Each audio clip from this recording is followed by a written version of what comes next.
Today we're going to look at an automation that we built for a client, a publishing client. We've changed the name to keep them anonymous, keep their privacy intact. But I wanted to show you what a live automation looks like. This runs every day at 5 p.m. for the client, but it is a bit messy in the back end for a number of reasons. Sometimes we have different modules that we've swapped in or out because we've got it right and then we need to change it or tweak it. And sometimes we just haven't cleaned it up yet. So there's a couple of Gmail modules that we could probably clean up. But I wanted to talk you through what this scenario does, what this automation does, and why we built it, and why there are two distinct flows here. I guess one of the big things that we learned from this project is around error reporting. So what happens if something doesn't happen? And for the first couple of weeks, we had if it didn't run, we got an error in make, but we didn't trigger it to ourselves. So we had to change that to say, if this doesn't work, send a message in Slack, send an email, let us know it hasn't worked. That was one thing. And then also the fact that sometimes websites, WordPress, I guess in particular for this, can be a little bit unstable, depending on how many articles there are, or depending on which caching tools you've used.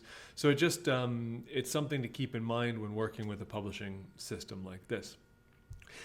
At the base, what this automation does is at 5 p.m. every day, it takes all of the articles that have been posted in the last 24 hours, pulls them together and writes an email, and it's sent to the full editorial team for this publishing company. Before we built this automation, they would, at the end of the day or at 5 p.m. each day, they would copy the title, copy the link, copy the content into an email, schedule it for 7 a.m., and then let it go. This produced inconsistencies and errors in the content because sometimes you'd not take over the new title or the right link or the description, and it meant that you would be sending out an incorrect product to your clients. So we built an automation that gets rid of all of that. We couldn't upload it to their final mailing system, and actually they didn't want us to, so instead it just gets into Gmail. It's completely hyperlinked and it's ready to go.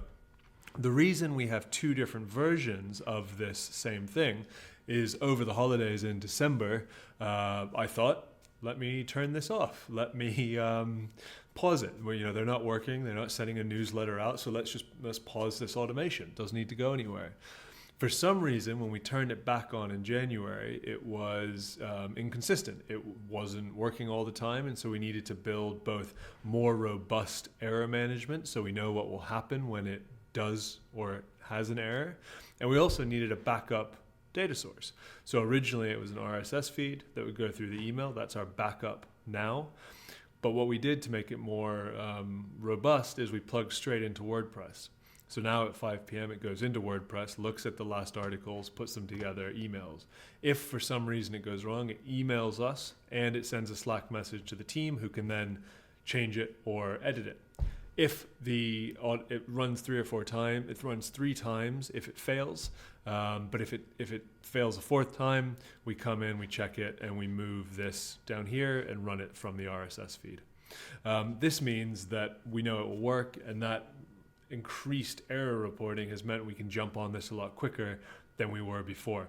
So this is the flow. As I said, watches WordPress, gets the articles, gets the titles, puts them together in email, sends it. If no articles collected from WordPress, error message. If manual intervention is needed, we come in, we press play a couple times, try to run it. If it doesn't work, we go down to the RSS feed, send it again. So this is an example of sort of human in the loop type stuff where if something has failed to happen a number of times, we come in, we make some changes, make some edits, and make sure it runs. This monitoring has helped us provide this to the client consistently over the last almost 12 months now. Any questions, let me know in the comments.